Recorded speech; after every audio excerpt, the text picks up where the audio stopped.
মসজিদে কি ইফতার বা সাহারি খাওয়া যাবে কিনা?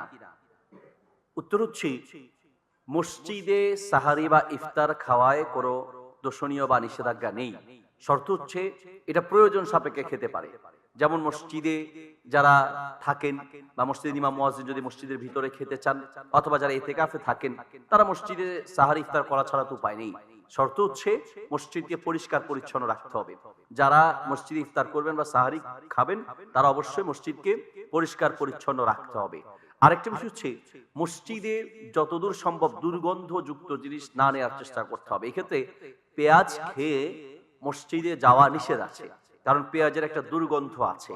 তো যতদূর সম্ভব এক্সট্রা করে পেঁয়াজ মসজিদে না নেয়া, অথবা এই জাতীয় দুর্গন্ধযুক্ত কোনো কিছু মসজিদে না নেয়া।